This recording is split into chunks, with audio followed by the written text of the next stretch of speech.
Live from the Business RadioX studio inside Renaissance Bank, the bank that specializes in understanding you. It's time for North Fulton Business Radio.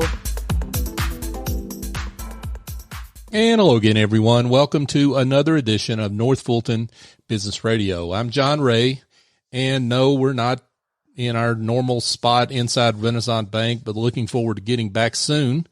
But in the meantime, we're virtual, and in the meantime, we still love Renaissance Bank. They've done a great job for small businesses in our area, and I know that personally from the work that I've done with clients. And if you're in need of a better alternative for your banking business, if you want some personal service for your small business, go check out Renaissance Bank.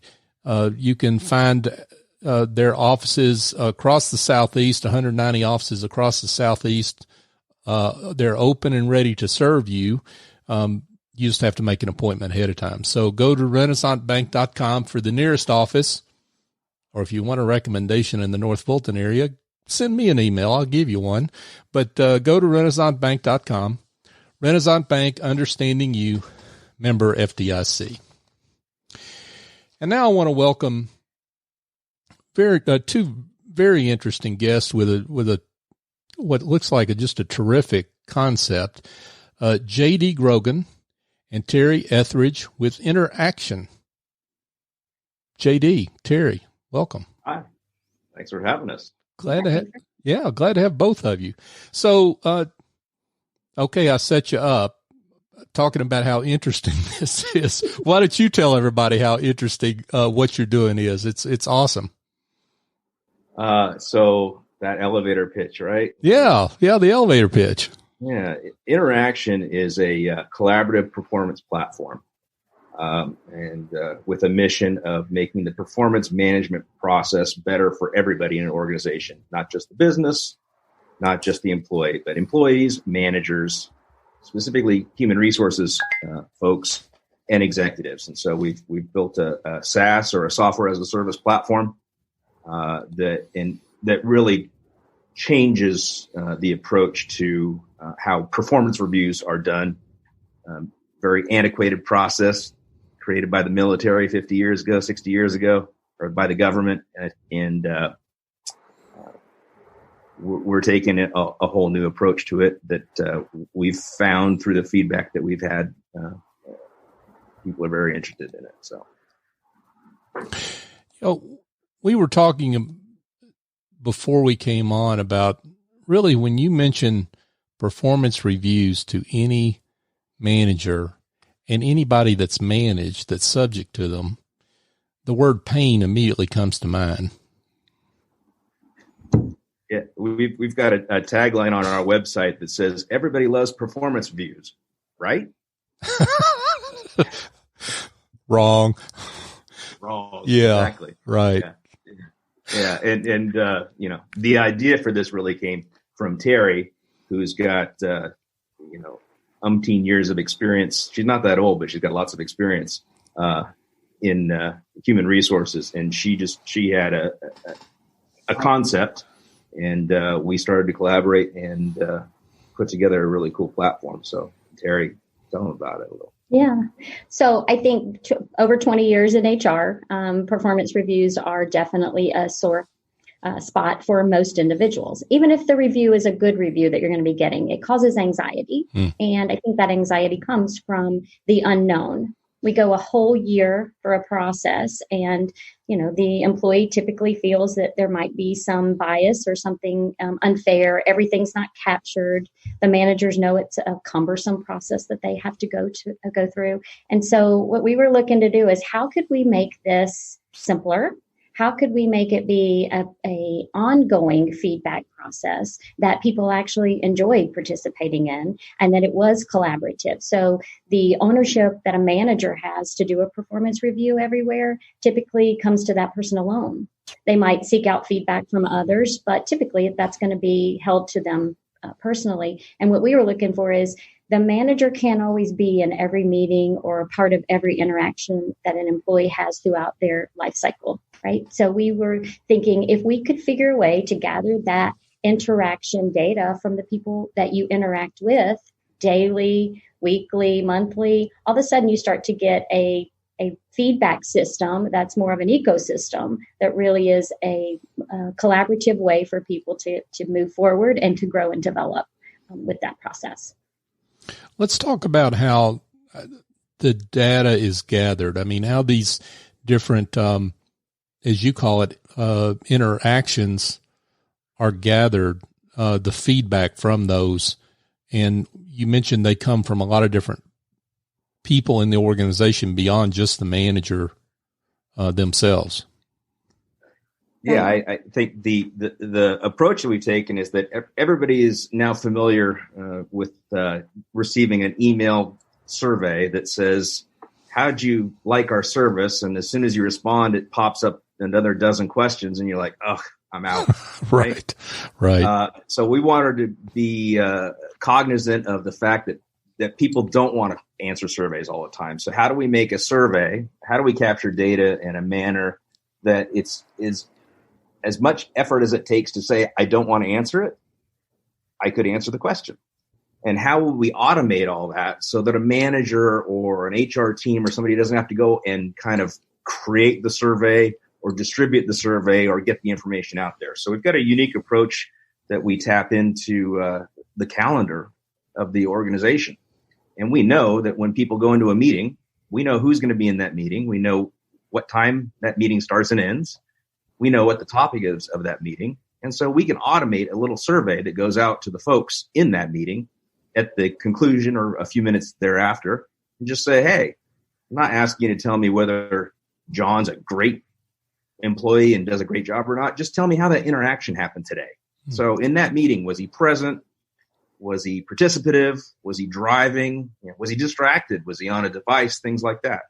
And we take that information in tiny chunks that kind of gives you a story across time. And then we use that to kind of remind you in future interactions. So we might send out a future survey that says, by the way, you've had 10 interactions with John in the last 2 weeks. One of the objectives that John's manager gave him was communication. How's John doing at it? Good, fair, poor, right? Now you start to capture feedback from everybody in the organization that John is actually interacting with. And that starts to paint a picture, not only for John to look at on how he's doing, but for John's manager, for John's HR team. And if you look at the process we put in the scoring that we've done as an executive, you start to look, every company's got KPIs about how many widgets they've sold, how many times the generator faulted or things like that. But everybody talks about the most important asset in their company is their employees, but they don't have any KPIs about them. And so our process is to use small pieces of data across a life cycle of an employee to make a manager's job easier, to capture that data that they need to use in a performance review, to give visibility to that employee, and actually to change the process, because right now the process truly is maybe a biannual or an annual performance review. What if you had information that you could do monthly spot bonuses? If you could say, I'm going to do a review on you on a quarterly basis, on a weekly basis. I mean, now you have data that actually supports the people that are doing things, and you're not scrambling at the end of the year to go into that file folder that some HR person told you to keep notes in about your employees so that you could fill them out at the end of the year, right in the middle of your ski trip. Yeah, because performance reviews right now are real heavily weighted toward the end of the year or the end of the period, whatever that is, right? So whatever the perception is at the end of the period, that's what it's weighted to. Right, Terri? I mean, you're the HR expert here. Absolutely. And that's where you get the claims of, there was any type of disparity there that people really do feel like recency, right? They're just looking at what I did this last week, this last month. And what we were hoping with all of this data, again, an employee should know how they stand in an organization, how they're performing, and be able to look at that daily. I mean, we've had some people say, hey, if people aren't willing to give feedback once a year, why do they want to do it every day? And what we found is people want feedback. Everybody, no one comes to work every day to do a bad job or to be unclear on what they're supposed to be accomplishing. So when you can see every day with data how I'm performing, how my team is performing, the goal of this process would be visibility and transparency, and that you really are building organizations that are trusting and the associates are engaged because you're all working towards that common goal. And we know what the common goal is, right? Because we're going to help them set objectives. We made the objective setting process much easier. And then you're gathering feedback from everyone you interact with. So it really does change a culture of an organization around feedback, but it also holds people accountable. People are able to see how they're performing and where they're performing, and you're able to move your business forward. One question I like to ask is clients that are good fits, but one that I know type of organization that's not a good fit are the old style command and control organizations, right? Because this is a teamwork oriented system that you're talking about here. This is not something where just the senior people can dictate who's performing well and who's not. Yeah, and I think you end up with those types of organizations because of the process. And changing the process, right, and allowing people to share feedback. Data is wonderful, right? Because there's a lot of assumptions that you can make in an organization and communications that people are having. And I think that's what I found in HR a lot. I would feel safe in saying 80% of the people who came to me with a problem, it really went back down to a lack of communication or assumptions that people were making. I'll tell you a real quick story. I had an employee who was talking with their boss, and another employee on their team walked by and heard this employee say to the manager, "Our team is not producing, they are lazy, and I'm the only person on the team who's actually doing any work." Oh boy. That employee that heard it, goes back and tells the team, right? Everybody's upset and frustrated. And you start to see a disconnect with that team now from this other member. This goes on for months to the point that the associate and employee was going to leave the organization. So when HR gets involved and we start digging into this, what we found is the employee that passed by only heard a very limited piece of that conversation. What actually happened was the employee went to the manager and said, "I'm very upset. I have heard that other people are saying that our team is not producing, that they're lazy, that I'm the only one that's actually doing any work. And that's not true. I have a very high performing team and I'm proud of them." Well, that story never got discovered. So you have disruption in the organization, you have drama happening and less productivity. And when you are able to have data and people are given feedback on a regular basis, people may not in the moment have been comfortable to reach out and speak up to this individual about that situation. But what the manager would have seen was a change in the way that they were rated. There would start to be some data that would say, "Hey, I think something might be going on here because the team was performing well, rating each other well, and now I see a decline on a certain associate." That's really important because to be proactive in performance is critical for HR. To be able to help an organization minimize any risk or discriminatory practices or anything that's happening within their business. But today, we have to be reactive and wait for people to come to us with a problem. And with our tool, what we're doing is providing this data that allows people to proactively see what might be going on in research. So let's talk a little bit about maybe how this might work the other way. I mean, does it work where managers are rated by their employees? How does that fit into this scenario, this system that you have? Yeah, absolutely. That's the beauty. So it's anyone that you interact with. Feedback is going to be given at all levels of the organization. So we do need, again, companies to be comfortable that data you might not have had in the past, you're going to get today. And that feedback is going to be coming on how your manager is, performing as well as how well that you are performing or how that you're interacting with each other. And I think that's what's important because today it's really about just the output of work. And what we're hoping to capture to JD's point was, how do you show up to meetings? How engaged are you? What's the benefit that you're bringing to these interactions, along with this operational work and objectives that I have set for you? And then another cool element of our tool is all about succession planning. who wants to be in a different position within the organization. We start to collect data in the realm of career planning and career progression. So a lot is encompassed in our tool, but once you start connecting all those dots together, you're able to allow a company to have a true workforce plan that talks about foundationally who is in our organization, what goals and objectives do they have, what talent do we have, and what roles are critical to our company. And then what does the future look like? And mapping our business strategies to our people strategies. Let me throw one other thing in there since we're talking about the managers. Sure. Is think about that manager who was recently promoted from their line work or their daily task, and they said, "Hey, you're great. Now be a manager." And the manager says, "Awesome, I got a promotion." And HR says, "Cool, now do one-on-ones on a monthly basis with your employees." And the manager goes, "Okay, how do I do that?" And so part of the tools that we have is to not only capture the feedback about the performance of the employee, but now how do we give tools to the manager that helps them be efficient or proficient in the job that they are now tasked with, right? So how do we give a manager hints, training, objectives, and tools that when they sit down with their employees, it's not just what do you want to talk about today?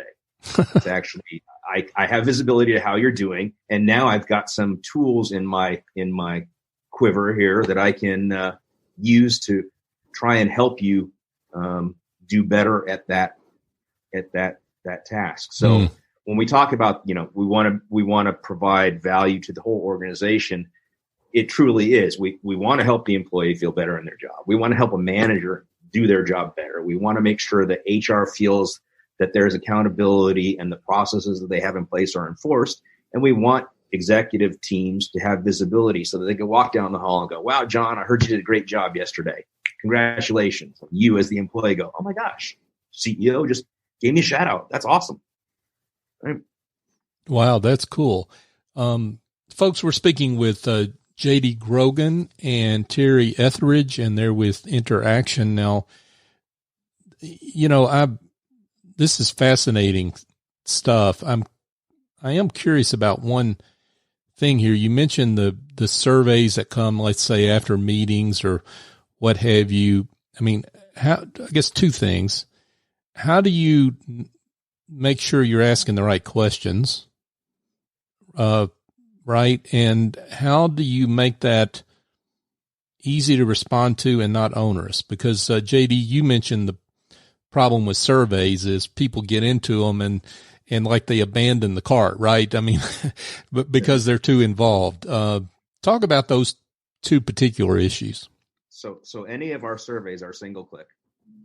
You can provide some added textual feedback in scenarios that if you wanted to say somebody was absolutely fantastic or absolutely horrendous, we're going to require that you give us some feedback as to why and immediately give that feedback to the manager as well. But anywhere in between if you're looking at a level of a survey, all you have to do is answer the response. So in an interaction, for example, which is kind of in a meeting, the responses are, basically, did you attend, right? That's the middle. We want people at the minimum level to attend a meeting and pay attention.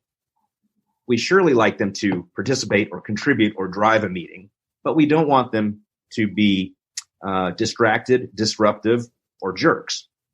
And so that's the kind of feedback we're capturing from an interaction, right? A daily meeting. On the objective survey, again, we're just asking a single objective. So, John, you've had 10 meetings with Terri. One of the objectives that her manager gave her is technical competence. How do you think she's doing on that? Good, fair, poor. That's the only answer we're looking for. We're looking to take all this data and make trends.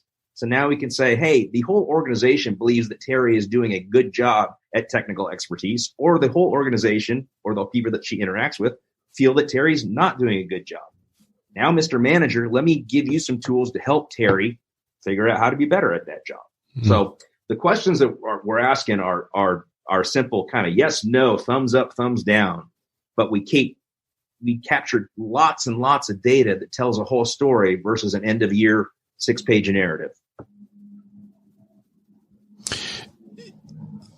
So it sounds like you've got a way to keep people from gaming the system too. I mean, that you can't have, like one or two people say, hey, I'm going to help you and you help me and that kind of thing. Right. Or one person keeps one person from kind of exercising a vendetta against someone else. Right. I mean, if someone gives extraordinary feedback one way or the other, that has to be justified and documented in some way. That's the cool thing about tiny pieces of data over time. They show trends. They show trajectories. I can say that everybody thinks John's horrible at his job, but everybody else that John interacts with has said, John's wonderful. What's going on? There's some potential bias between John and JD. Right. There is some potential collusion between John and JD. John is kind of mid-level, but the only person that says he's awesome every time they have an interaction is JD. It starts to show some trend analysis, and we got some very cool visualizations and tools that make it very easy to take a look and have those conversations. Am I going to tell you that there's bias? No, but I'm going to expose something so you might want to have a conversation. John, I see that you keep saying JD's fantastic. Everybody else thinks he's kind of okay. Tell me why JD's so much better than everybody else thinks he is. And so that's the great thing about tiny pieces of data that tell a long-term story versus kind of that one time. Either it's the employee 360 review where you send out to 10 of your friends to get feedback for you at the end of the year, or it's the single narrative that your boss wrote for you at the end of the year. That it's like Terri said, recency. Hey, last thing I know that you did was terrible, so I'm assuming that your whole year was terrible, and here you go, you get a 1% increase. And the employee goes, what about the 11 months that I kicked butt? Right. So how do you make sure that both the employee and the manager have visibility to that? So when they sit down and actually talk, and I look at my iPad and my score, and my manager looks at his computer and my page, we're talking about the same things. Now, Terri, I would imagine that part of the problem you're attacking here is this problem of employee engagement. We read all these surveys about how disengaged employees in corporate America are. Maybe you can address that. Of course. Yeah. People come to work to do a good job, right? It's rare that somebody just comes in every day and says, I'm going to do the worst I can do today, right? They're looking for purpose. They want to know that the work they're doing is adding value to an organization. And when you're not giving feedback on a regular basis, you start to see that people do become disengaged. They are unclear of what their purpose might be and the objectives. They're not clear if they're performing the way that they need to be. And people then start they tell themselves their own stories, right? So I'm not included because they don't like women. I'm not included because I haven't worked here long enough. Like, we start making up stories, and it does cause people to become less and less engaged. And what we find is what drives engagement is when people have purpose, when they get the feedback about how they're doing, whether it's good or bad, people want feedback. And so when you start taking a tool that they can look every day at themselves and see how they're doing, you find engagement. It draws people back together. We talk a lot about psychological safety, right? Is it safe for someone to actually be open and honest? And this tool also gives you that safe place, because initially the feedback that comes to the employee, they get a score, they get a rating, but they don't know who's giving that feedback. The manager knows who that they're interacting with and what feedback's coming in. But initially, they just kind of getting some information. As you build transparency in your organization, you can open it up to where people actually can see where the feedback's coming from. So trust in an organization creates engagement, purpose creates engagement, and visibility will create that. So that's what we hope to do, is give people the opportunity to talk about it and to be more engaged in what they're doing. Well, one other thing that comes to mind as I listen to you talk, Terri, is that I would think employees really value being able to give their opinions about their coworkers, that they want to shout them out, right, when they do a good job. And that, like, a lot of companies have never asked coworkers how they feel about each other, right? I mean, that it's more about how management feels as opposed to folks down the line. And that creates engagement in and of itself, right? Yeah. They used to say that, people don't leave companies, they leave managers. And now they're starting to say people don't leave companies, they leave their teams, because that's who you spend the majority of your time with. And that's why we felt like it was so valuable for people that you interact with throughout your days and your weeks. That's the feedback you're looking for.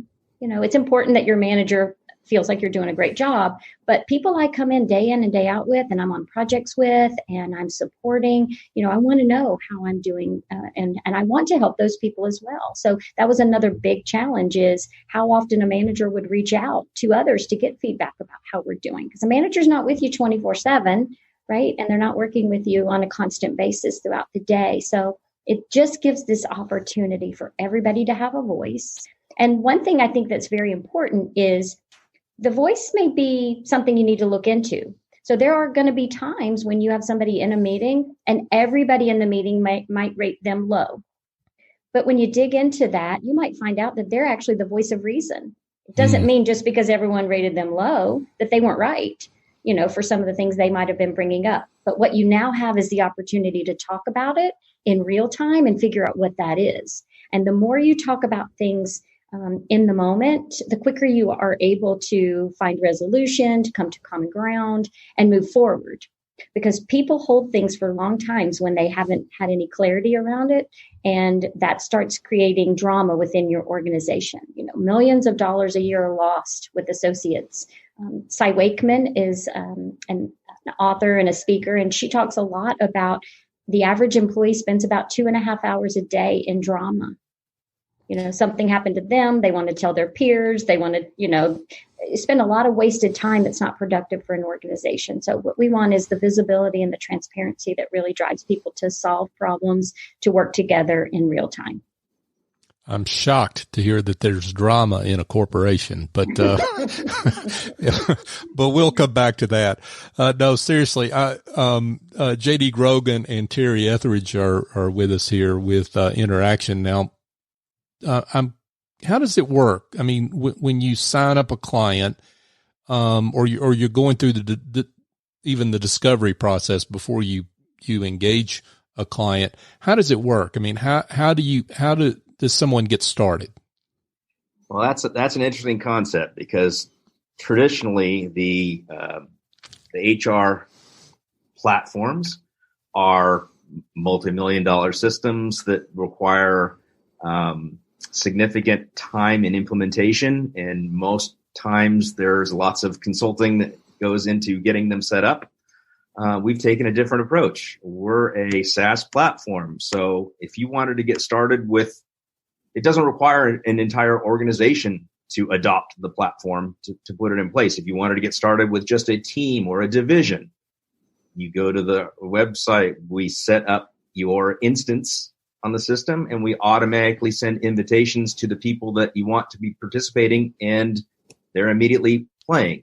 We're on a monthly subscription basis per employee, so there's no annual $1 million maintenance fee and implementation fee. And if you decide at some point you don't like it, you want to quit, then you quit. I guarantee you won't quit once you start seeing the stories and that data that's piling up over time. You want to see the end of you want to get to the end of the story. You want to see how it ends. So that's the cool thing about what we're doing. But yes, we are, we're not in favor of the long-term implementation, making sure that the whole organization, we feel that if you start with a team and you think it's working well, you want to invite other teams to be participating. And at some point, then the executives go, wow, what are you guys doing? That's really cool. And it takes it all, but eventually the organization adopts because of the feedback they're getting from the people that are getting to participate. And it's all in a monthly subscription. I'm curious about success stories. If there's any success stories that you'd like to share that you're particularly proud of. I think the biggest success story so far is the platform that we've built with the thought that's gone into place. We're in a difficult time right now. We started the concept of this about 2 years ago, started building the technology a year ago. 3 or 4 months ago, we had this thing that started making everybody have to stay at home. And now how do you figure out how people are working together, working at home? Now you've got people working at home for a particular cause, but those people may not be all reporting to the same manager. So now we've got people that are working on a shared goal or objective, but the manager is not involved in that because those people are working for somebody else at the moment to make sure the lights stay on remotely or things like that. And then we've got the social issues that are happening around the country, and the stuff that I don't want to say we're fortunate because things are happening, but we're in a really good place with what we're bringing to the market that address a lot of things that are happening. It's not just hey, things are bad 2 months ago, let's go build something. We've been building this for an extremely long time, and it just happens to coincide with some really rough stuff that's going on. I think, and I would definitely add that in companies and managers in particular really struggled with people working from home. They didn't have a way to capture data, and they weren't right there with them. So there was this fear of allowing people to work remotely. When you're forced to work remotely and you have a tool that can actually capture some of the data that's happening in these meetings, the manager doesn't have to be in every single meeting. We have meeting exhaustion right now, right? Where everyone feels like they have to be in every meeting and they're not getting off Zoom at all.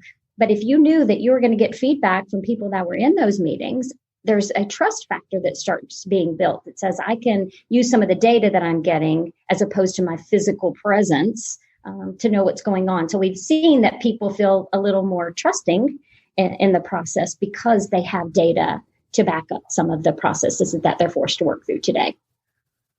Wow, this is great technology. It makes a lot of sense to me.